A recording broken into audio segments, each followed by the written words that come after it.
I offer my obeisance to the divine in you.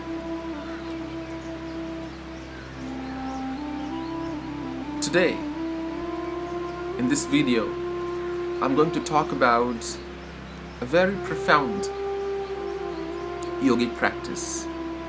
It's something you have to do. It's a mandatory practice, put it this way. If you're on the path of meditation, sooner or later, you have to undertake this practice. In the earlier videos, we talked about concentration, we talked about still gazing, about listening, and resolution, keeping your resolve. In this particular video, I'm going to cover the fifth yogic practice. It's called Mauna, or silence. 60,000 thoughts go through human mind in a span of 24 hours. That's a lot of thinking. Why am I referring to thoughts? Because thoughts are also conversations when we pursue a thought.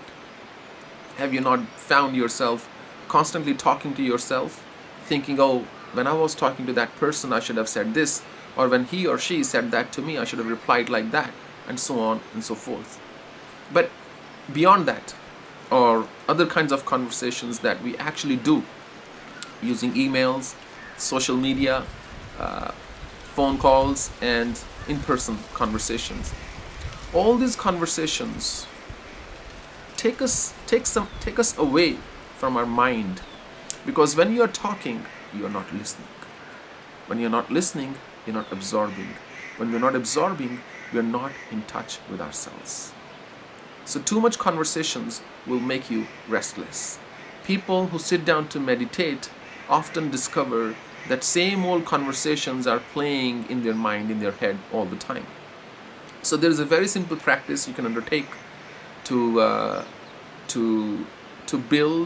basically calm your mind down and to remain in a state of silence.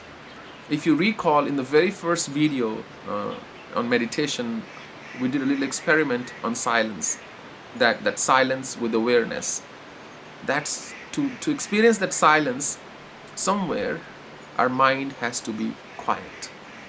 We can't make our mind quiet forcefully, but we can take some external actions to reach our inner world. And here's this practice. It's called the practice of silence, or the practice of Mauna. In my book, I'm just going to read how to undertake this practice and what does it involve. Basically, observing silence is to observe complete silence, which means no conversations, no emails, no social media, no engagement, nothing at all. You just sitting in silence. Maybe you can read a book at times, which is not also recommended, but in the beginning stages, you can read a book as well. Not going forward, though, not in the advanced stages. Ideally, we have to find how comfortable you are by being silent. When you are silent, one thing you also discover is how your mind is so talkative. So, how to practice silence? Let's say you decide to observe complete silence for one day, or 24 hours, or 3 days, or maybe just 8 hours. Ideally, the minimum stretch should be 24 hours. So let's say you decide that you are going to observe silence for 24 hours.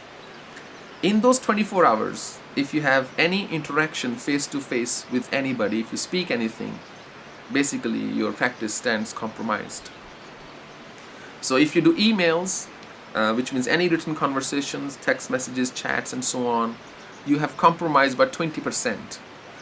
If you do any gestures, so if I want a glass of water and I indicate somebody like this, that kind of thing, that means another 10% I've compromised the quality of my silence. If you watch TV or even listen to music, that's once again not observing silence, because you're asking your mind to process information that you are receiving from that medium.